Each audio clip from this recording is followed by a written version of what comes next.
Ew, what is up? It is Rebellious Goddess of Flirty Fertility once again with another new video. Yes, I'm literally going to be filming this really quick, so because I want to have my sleep and keep a good sleep schedule. I'm slightly late, for obvious reasons. I've been watching beautiful models twitching and all that kind of good stuff. So yeah, I'm literally just going to quickly get this out. A couple of days ago, I went to go see Morbius and Sonic the Hedgehog 2. So I'll quickly start with Morbius. The movie just, honestly, it felt like it was chopped and screwed. And a quick bit about it, obviously, it was meant to come out in July 2020. It got pushed aside due to COVID and then got pushed again due to other things, dates getting rearranged again, trying not to collide with the latest James Bond movie, trying to tie into all the effects that Venom that Let There Be Carnage would do with the post-credit scene of that movie and Spider-Man No Way Home. So eventually, Morbius was scheduled for a March 20, well, scheduled for April of 2022. So it came out, and Morbius was going to appear in Morbius the Living Vampire was going to appear in the very first Marvel film ever created way back in 1998, being Blade, but never came to happen. A lot of scheduling conflicts and stuff happened, and they just never got around to it. They never got even around to it in the sequel Blade 2 or the third film Blade Trinity. So yeah, we finally get the Morbius movie, and Morbius was fucking shite. It was a fucking disappointment. It sped by, that movie, honestly, in the theaters, literally in there. It honestly went from, like, I could have slept through the movie and I probably would have been halfway through the fucking thing. But it stars Jared Leto, best known for shitting DC with with his portrayal of the Joker in Suicide Squad. He handpicked the director whilst he was on tour with his band 30 Seconds to Mars whilst they were doing their Germany leg. So yeah, he stars as the main protagonist, Dr. Michael Morbius, a hero with a rare disorder, and he's trying to find a cure for the rare disorder that he has. So he combines both human and bat DNA, creating a living vampire inside of him that feasts on blood. And to do so, he has to have artificial blood, which gives him the powers of, well, superhuman strength, a healing factor, all that superhuman speeds, shit like that. And he befriends in the movie befriends Milo, who is another guy with the same disorder as Michael Morbius, and they're basically trying to find a cure for themselves. And both of them take the same vamp thing, the vamp potion, I guess. Morbius uses his powers for good, whilst Milo uses his powers for evil. Very stereotypical kind of story, and it makes Morbius a hero when, if you know anything about the comics, Morbius is actually an adversary to both Spider-Man and Blade. Why he's a hero? Why not? The plot itself just is very whatever. It tries to make do with the best rating it's got. It's 15 rated over here. And honestly, it feels like a fucking, like, PG movie. There's no blood. There's very little shit. Morbius doesn't really kill that many innocent people. Maybe like 2 in the entire film.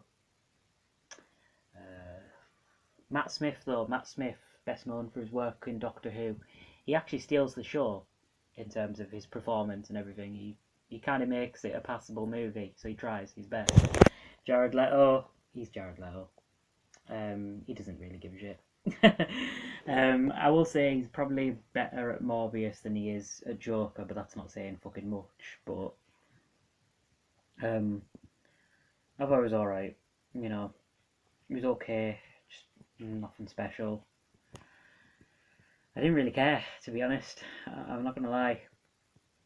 Um, I've still seen it because Marvel, and I love Marvel. But this was not a very good introduction to Morbius, and it's not very good. It sets him up as a bit of a joke.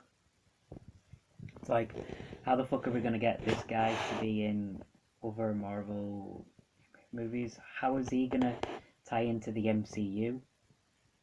Because, and spoilers by the way, post credits. There's two post credit scenes. One is after the movie, and it's literally Adrian Toomes, best known as the Vulture, voiced by Michael Keaton in Spider-Man: Homecoming, gets transported from the MCU to the Sony's Spider-Man universe, and is in prison and literally cracks a joke saying, "Oh, like what's for lunch or some shit," and it's literally like, just like, come on.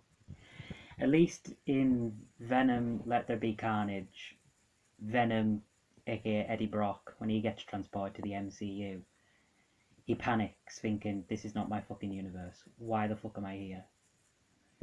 Until he sees Tom Holland on TV. Tom Holland being Spider-Man, of course, in the MCU. Um, so already we're at this kind of hodgepodge of great. We're obviously trying to play catch up because we were going to we were going to air before Venom: Let There Be Carnage came out and before Spider-Man: No Way Home came out. But now we're playing catch up, so you can kind of tell that the movie's, oh god, shat itself with its post credits. And the second post credits, which airs slightly after the credits, like halfway through credits, it cuts to the next and final credit. So that was the mid credit scene. Now we've got the post credit scene. Post credit scene. Vulture decked out in his gear. Why? I don't know. He just does. And they don't have the source that powers his suit up in the Sony universe. So why is he?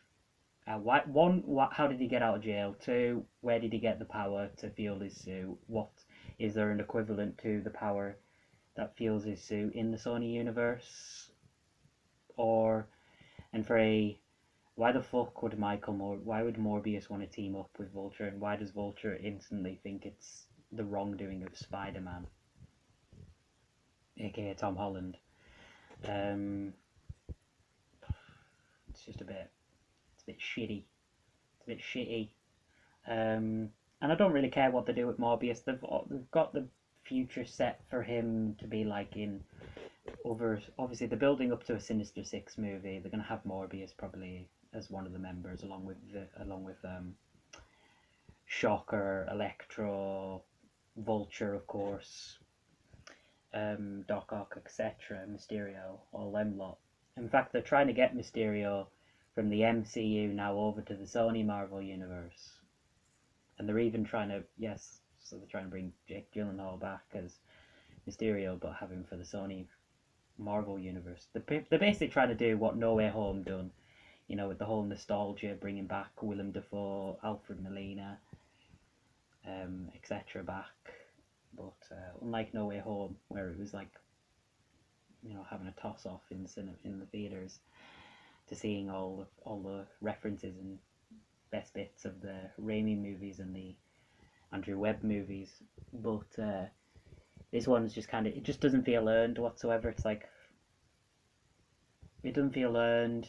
There's a lot. It just feels like a massive chopped and screwed mess, and that's really all I can sum up Morbius. It's basically it's a film that screams chopped and screwed, and it just speeds on by in less than 2 hours, in fact.